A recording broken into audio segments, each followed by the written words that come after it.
Kita diskusi FM. Kita pilih materi, kita pilih opini, dapatkan konklusi.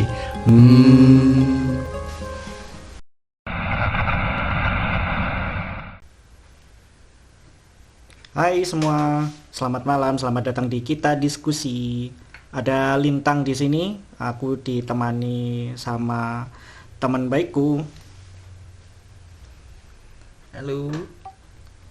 Halo Ansungs, gimana? Apakah ada kabar-kabar terbaru nih? Kabar-kabar terbaru sekarang yang lagi hangat kopi, hangat kuku. Ya. Tapi baru-baru ini dengar ada kabar IMEI ya. Apa saudara Lintang sudah tahu? Lah, karena aku orangnya pengguna Xiaomi sih gitu. Jadinya mungkin boleh sih dijelasin sih. Kira-kira ada apa sih sama isu IMEI yang baru ini? Isu IMEI ini memang kelihatannya cukup kontroversi. Sebenarnya kalau kita telusuri lagi lebih jauh, IMEI ini sudah dimulai dari tahun kalau tidak salah 2016. Ih, udah lama anjir. Sampai pada akhirnya 2020 diberlakukan peraturan ini. Oke. Nah, sekarang yang jadi permasalahannya apa sih IMEI itu? Terus kenapa sih kok diberlakukan? Karena banyak sekali rentetan kasus-kasus yang terjadi karena pemberlakuan IMEI ini. Jadi sebenarnya kalau boleh aku ini ya simpulin sendiri ya, pakai kesimpulanku sendiri. IMEI ini kan kayak semacam nomor registrasi nggak sih? Yap, betul. Nah, nomor registrasi ini kan digunakan untuk apa ya istilahnya kayak memang menomori setiap device individualnya itu kan, biar nggak ada yang salah kirim atau salah tangan bisa dibilang, ya kan. Dan itu kan memang IMEI itu secara ini ya secara inherently tujuannya memang untuk security nggak sih? Iya betul, karena IMEI sendiri kan kita lihat dia dari bahasa Inggris ya. Kalau dari Inggris tuh biasanya bagus lah ya. Kalau identification mobile apalah itu identification. Nah seperti itu. Kalau misalnya kita ambil kata, ya enggak semua juga sih. Yang penting ada badannya, ada pengurusnya, ya pasti bagus lah tujuannya. Cuman yang jadi concern saat ini, apa IMEI ini memang diperlukan dalam istilahnya, maksudnya kira-kira HP yang pakai IMEI ini memang benar-benar secure nggak sih gitu? Iya, bisa dibilang itu. Kita bisa ambil dari keamanannya sendiri dan lain sebagainya. Dan sebelum masuk situ kan, IMEI sendiri memang peraturan pemblokiran IMEI sendiri di Indonesia kan cukup baik ya, mungkin ya bisa kita lihat, karena banyak sekali sudah ponsel-ponsel yang sudah terdaftar, sudah bisa dibilang layak, dan kalau kita bahasanya resmi lah ya, bukan BM lagi atau dari free trade yang memungkinkan HP bisa tidak layak digunakan lagi. Nah, selain itu ada baiknya IMEI, tapi kalau menurut pribadi baiknya ini cuman ada mungkin di negara mungkin ya, tapi ada wacana atau tulisan mengatakan benefitnya ini bisa dirasakan negara dan juga konsumen. Nah, konsumen ini tanda tanya, bagaimana menurutmu? Kita harus mulai dari isu dulu nggak sih? Apa yang bikin ada narasi pro dan kontra dalam IMEI ini? Kira-kira ada berita apa sih yang lagi rame? Oke, salah satunya mungkin yang paling baru itu terkait salah satu provider Indonesia ya. Sejak diberlakukannya IMEI, pemblokiran IMEI di tahun 2020 sampai saat ini, banyak provider yang tidak memberikan layanan kepada smartphone atau HKT terkait jika emailnya diblokir. Namun ada satu provider yang masih tetap memberlakukan. Cuma saat ini provider tersebut sudah memblokir layanannya juga terhadap email yang diblokir. Nah, itu kan jadi pertanyaan. Mereka ngapain aja kemarin pas pemberlakuan blokir email ini? Nah loh, kok jadi serba salah gini ya? Ya, di situ makanya yang bisa kita, menurut saya, apa sih baiknya email ini, pemblokiran email ini? Apa ada untungnya? Apakah cuma untung sepihak? Kok malah jadi apa ya? Kayak rasa-rasanya negara tuh kayak nggak siap nggak sih gitu kan? Apa namanya mereka tuh kayak memberlakukan hukum yang sebenarnya belum bisa diimplementasi. Ya, bisa dibilang kayak gitu, implementasinya, sosialisasinya, dan bagaimana teknis menjalankannya juga untuk penyebaran ke masyarakat. Apakah memang benar-benar efektif pemberlakuan pemblokiran email tersebut? Knows. Ya, who knows. Berarti kayak ini enggak sih? Kira-kira ada solusinya nggak sih untuk apa namanya device-device yang emailnya terblokir gitu?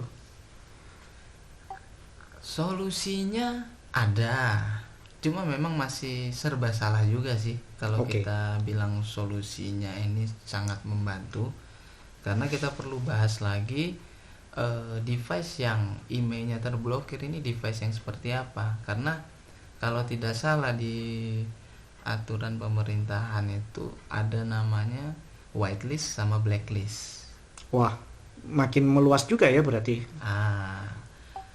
Ya, betul. Jadi sebelum kita masuk ke situ, kita lihat dulu nih, pemblokiran email ini terbukti ampuh, terus terbukti Efisien atau enggak gitu ya? Ya, terbukti menguntungkan konsumen atau hanya satu pihak, yaitu Benar. pemerintah.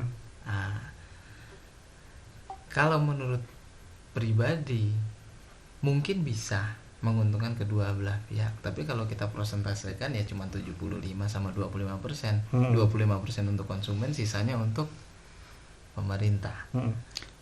Kalau menurutmu sendiri tuh kira-kira hukum pemblokiran email ini kamu setuju nggak sih gitu?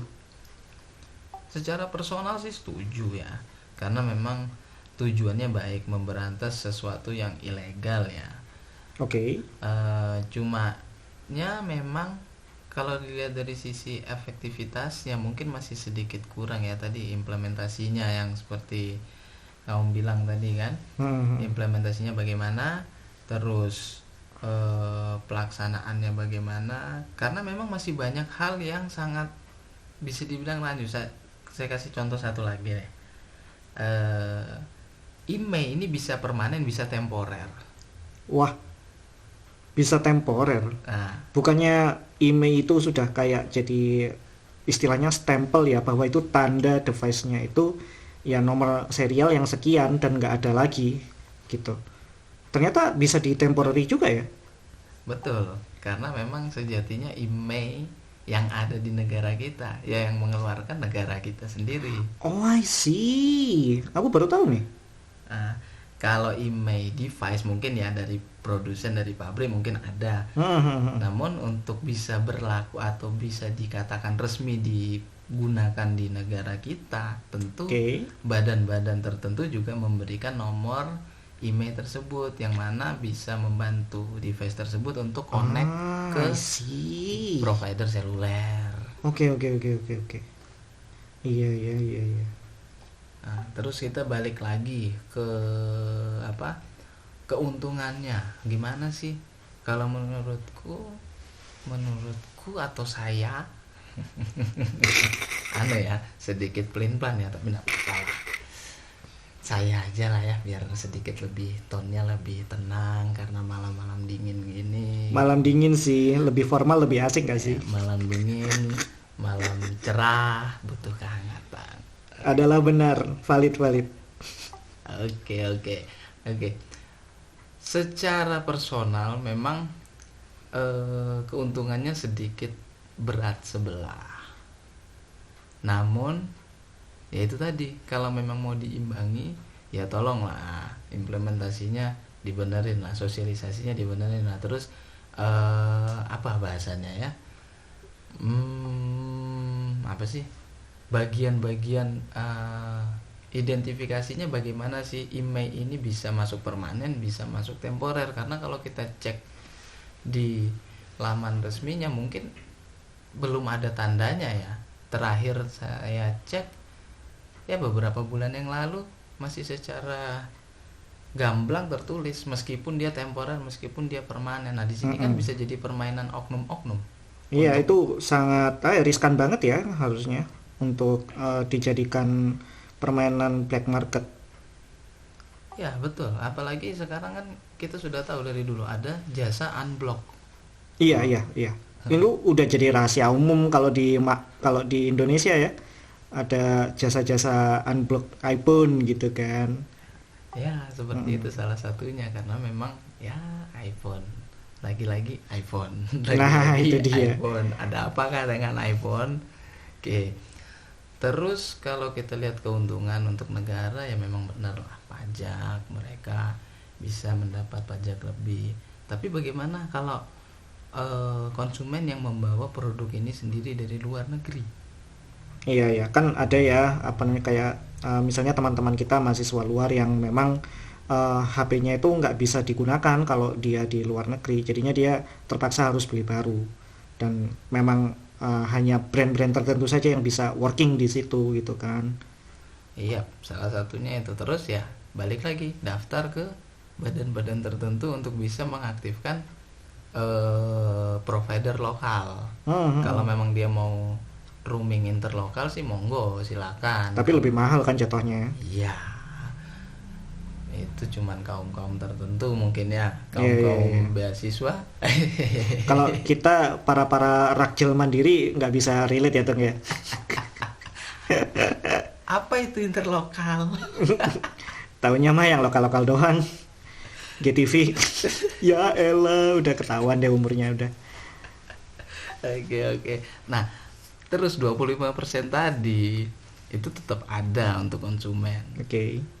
Tapi ya sekedar itu aja, sekedar menjamin bahwa device mereka resmi dan tidak akan ada gangguan, tidak bisa menggunakan provider lokal apapun. Cuman itu. Nah, tapi ketika itu ilegal terus konsumen tidak tahu kalau itu ilegal lah, bagaimana? Sudah rugi beli, terus mau mendaftarkan sendiri masih kena pajak dan lain sebagainya, terus masih kena misalnya emailnya kena blacklist, nggak bisa sama sekali, terus buang deh HP-nya. Sayang banget dong. Sayang banget, mending kasih tukang servis, spare partnya bisa dipakai lagi. Ya. Ya itulah rahasia umum negeri bajakan. Tapi emang apa ya, bisa dibilang kayak enaknya hidup di negara bajakan ya gini nih sih. Tapi ya kita nggak boleh tiru ya teman-teman. Apa namanya, email itu kan diadakan berangkat dari niat baik para pemanufaktur dan juga negara untuk melindungi hak cipta kita, hak ciptanya para pemanufaktur, dan juga security, keamanan untuk device-device kalian juga gitu kan. Ya datangnya dari niat baik, dan kita nggak boleh dong kalau apa namanya istilahnya punya mindset untuk membiasakan pembajakan dan juga pembobolan. Iya. Tidak ada lagi yang lain, maksudnya tidak ada solusi lain. Ketika kita beli device ilegal, ya berarti kita berurusan dengan hukum dong. Oh iya, sudah tentu, sudah barang tentu otomatis. Kita beli legal harusnya aman dong. Iya dong. Tidak ada urusan lain, tinggal nunggu kapan rusaknya aja. Kalau udah rusak beli lagi ya? Iya. Lem biru nggak sih? Enggak, sekarang lem Fox. Lem box. Diisep-isep Jangan dong tinggi nanti. Aduh tinggi. sampai ke awan. Sampai ke awan, setinggi harganya brand iPhone yang makin ini ya, makin tinggi ya. Berkat email yang temporary dan juga bisa diubah-ubah ini. Tinggi, temporary, permanen. Apa itu? Ya sudahlah. Ya memang pembahasan diskusi kali ini memang sedikit bisa dibilang masih rancu atau masih kontradiksi karena belum ada kejelasan dari beberapa pihak juga. Memang secara langsung baik semuanya seperti yang sudah disampaikan tadi kan. Dan tentu kita sebagai konsumen, sebagai masyarakat, ya kita juga harus mendukung program ini meskipun memang masih belum memberikan jaminan 100% aman kepada kita. Benar-benar. Ya bisa dibilang karena ini hukum yang masih baru ya enggak sih? Iya, betul. Jadi perlu dukungan. Jadi memang perlu bisa dibilang evaluasi ya kan. Kita harus tahu dulu positif dan negatifnya. Setelah itu kita tahu nih kira-kira hukum ini lemah di mananya dan bisa diperbaiki di mananya. Iya, betul. Jadi sebagai masyarakat juga jangan kebanyakan nuntut. Ya jalanin aja dulu lah. Memang benar masih banyak celah, masih banyak loop lah kalau bahasanya pemerintah masih banyak loop, masih banyak bolongan katanya. Ya kalau bolongan mah nggak usah dicari ya. Ya itu di depan rumah juga ada. Aduh, malam-malam gini bahas bolongan. Wow. Antung, gimana kalau kita istirahat dulu nggak sih? Oke, kita ambil seruput kopi biar menghangatkan malam ini. Boleh, yuk, mari.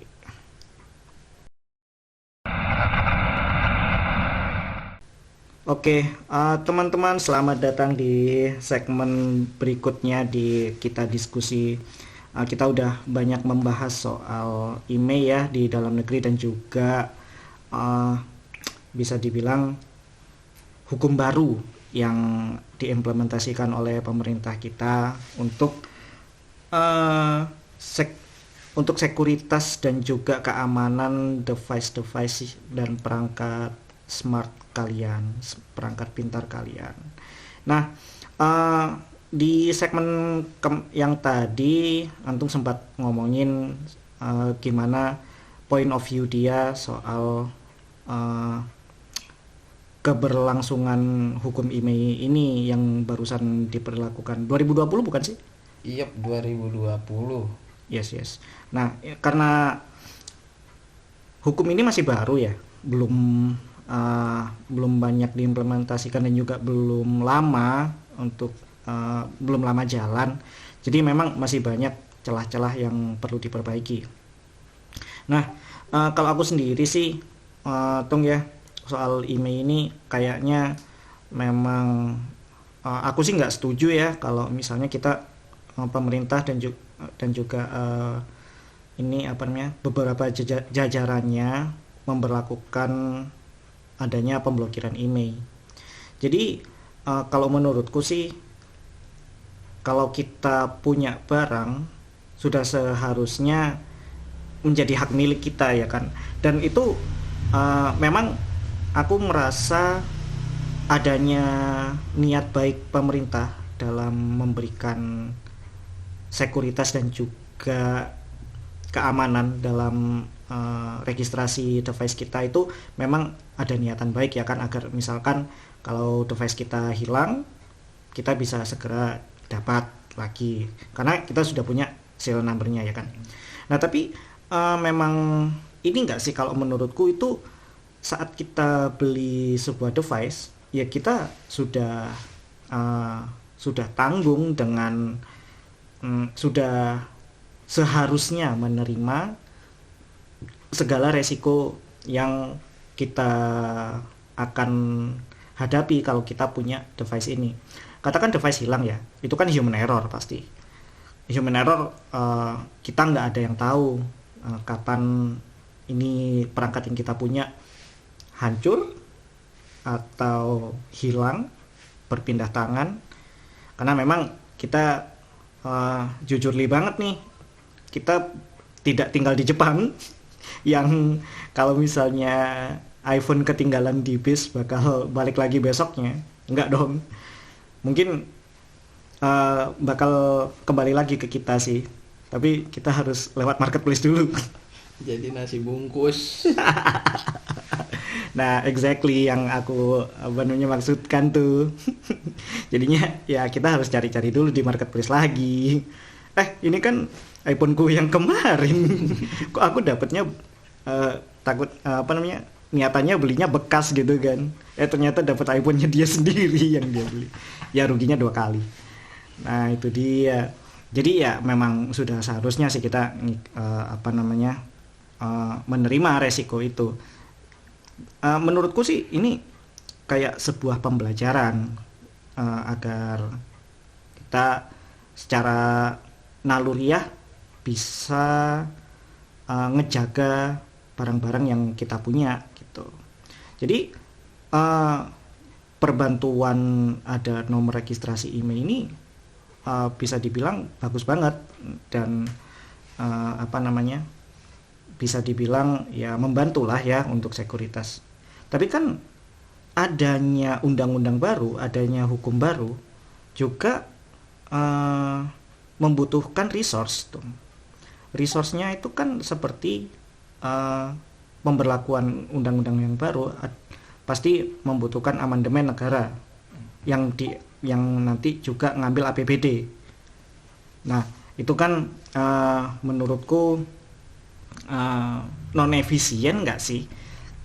Sebenarnya masih banyak implementasi hukum-hukum yang harusnya lebih bisa dibilang lebih urgent sih daripada IMEI gitu. Ya ini data-data kita yang jadi ini bungkus gorengan. Nah itu lebih urgent sih menurutku daripada ngurusin IMEI duluan gitu. Nah jadi iya sih secara conclusion aku kurang setuju dengan adanya IMEI ini. Mungkin boleh ya bakal ada hukum ini pemberlakuan regulasi IMEI seperti ini, tapi tidak sekarang menurutku. Karena mindset warga kita secara dalam negeri ya belum se-smart ini buka-bukaan aja sih, kita punya smartphone tapi masih banyak di lingkungan kita yang belum bisa memakai smartphone-nya secara smart gitu. Nah, gimana sih kalau pandangan kamu soal ini opiniku? Iya, Tang. Opinimu itu cukup dalam bagi masyarakat yang smart. Tanda bintang belum smart. Masih di mana-mana ya yang belum smart. Dimana-mana. Tapi banyak juga kok yang smart. Oh iya dong, harus dong. Kita punya husnuzon dong. Iya. Jadi memang kalau aku pribadi, nah kan aku lagi kan bukan saya. Ya apa-apa lah. Lepas. Aku pribadi setidaknya setujulah dengan adanya peraturan ini. Cuma memang di sisi lain kalau belum memberikan dampak baik bagi masyarakat, ya kenapa harus diimplementasikan sekarang? Iya. Nah seperti itu kan. Cuma memang kita harus dukung lah secara naluri, secara emosi, secara itu sih pasti mental. Karena memang berasal dari niat baik itu tadi yang sempat aku omongin. Iya betul. Ya mungkin memang implementasinya ditunggu dulu lah. Kenapa? Sekarang kita balikin lagi analoginya. Beli mobil hilang, bisa dilacak nggak? Wah sulit sih kalau di sini sih. Tapi ada pihak ketiga atau perusahaan lain yang menyediakan layanan tersebut, bisa memasang GPS di mesin. Oh iya. Tapi kan? nggak secara inherently udah ada nomor registrasinya di situ gitu kan. Kalaupun ada ya, katakan kayak plat nomor atau nomor mesin. Kalau kita ngomongin otomotif yang hilang, ya susah dilacaknya tetap. Nah, salah satunya kan kita perlu pihak ketiga atau teknologi lain teknologi security pihak ketiga untuk menempelkan teknologi GPS atau apalah itu di mobil agar bisa terdetek Yes, lewat yes. internet. Nah, sekarang kenapa kok di HP tidak pakai itu dulu? Kenapa kok harus lewat pemerintah? Mungkin karena ini enggak sih? Karena usage-nya aja sih yang kurang apa ya? Kebanyakan dari masyarakat publik kita belum bisa pakai fitur-fiturnya secara penuh, terutama GPS. Paling ya cuma dipakai sama ojol. Iya, karena dia pakai GPS tuyul. Gacor gak sih, gacor? Nah, sekarang pertanyaan yang paling simpelnya deh. Aduh, aku lupa tadi pertanyaan simpelnya apa itu. Kalau di mobil ada pihak ketiga. Nah, sekarang di smartphone atau yang kalau dibilang pemerintah itu HKT, handphone, komputer genggam, dan tablet yang menggunakan provider SIM. Oke. Yes. Apakah perlu IMEI ini diterbitkan pemerintah? Bukannya dari produsen juga sudah ada kan? Iya. Nah, terus kalau masalah security dan lain sebagainya, kenapa kita tidak pakai pihak ketiga? Meskipun memang itu meskipun itu memang tidak valid atau menjamin juga 100% keamanan kan? Iya, meskipun iya. pakai pihak ketiga. Nah, itu tadi complicated. Nah, ini baru ingat sekarang yang simple questionnya, ya kan? Aduh, kan lupa lagi.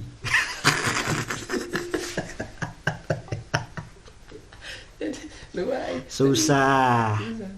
Simple question dia tadi itu. Rekamannya malam sih ya. Iya, malam ini, aduh dingin kena angin. Ini gimana sih studionya ini, dari ditutup jendelanya? Aduh.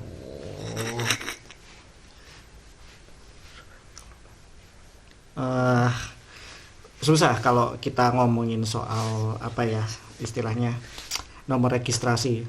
Apalagi use case-nya berbeda nih kalau sama otomotif sama HP. Apalagi implementasi di HP masih terbatas di ini aja, nomor produksi di ini device-nya doang. Iya, dan itu nggak terintegrasi ke GPS, nggak sih? Ya integrasi dong, kan bisa ngelacak-lacak. Oh iya, bisa. Bisa, IMEI kan bisa dipakai buat ngelacak HP hilang. Oh, Jadi I see. sebenarnya memang selain beberapa hal lain untuk konsumen sebenarnya bisa bantu untuk ngelacak HP hilang, tapi kan cuma untuk lacak. Tapi kan kita perlu pihak lain lagi, badan lain lagi untuk mengirimkan laporan aduan gitu. Nggak bisa langsung nih. Bener.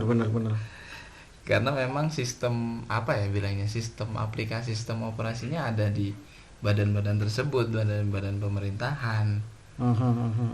Yang punya wewenang untuk nyarinya.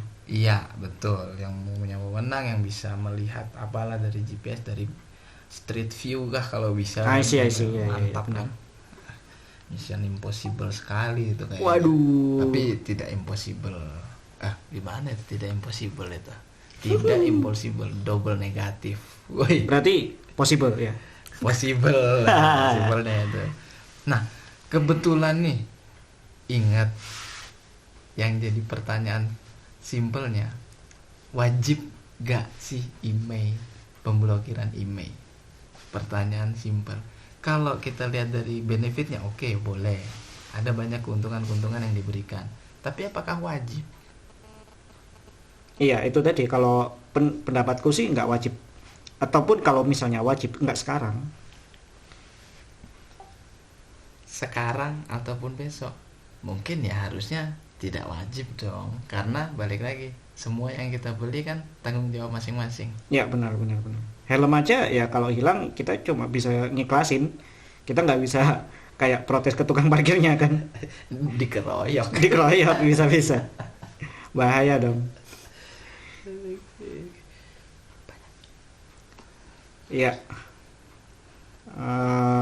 Jadi memang ini ya, kalau dari aku sih nggak setuju dalam artian boleh adanya hukum pemblokiran email ini, tapi sekarang gitu. Ya begitulah, karena memang masih banyak hal-hal rancu, malah banyak isu-isu yang terbit, bukannya malah dampak bagus, cuman memang dampak bagusnya mungkin beberapa orang saja yang menerimanya. Bener, ada priority lah. Dan mungkin juga kita bisa lihat tentunya dampak tersebut untuk pemerintahan. Untuk pemerintah kita bisa bilang pajak lah ya. Masa kurang sih pajak?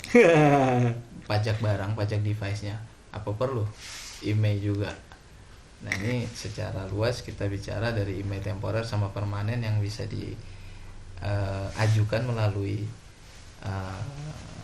PT produsennya tersebut atau diajukan pribadi. Nah kan seperti itu, masih banyak lagi. Yes, benar. Oke, teman-teman, sudah lumayan panjang kita diskusi. Kira-kiranya kalau dari pendapatku dan pendapatannya Antung, kita punya beberapa point of view yang ini ya, ada menceritakan gimana sih keresahan kita soal hukum-hukum pemblokiran email ini, dan juga peraturan-peraturannya yang berjalan selama dari 2020 ini. Nah, kalau teman-teman sendiri gimana? Boleh dong sharing-sharing ke kita di kolom komentar. Kira-kira kalian setuju nggak sih adanya peraturan ini?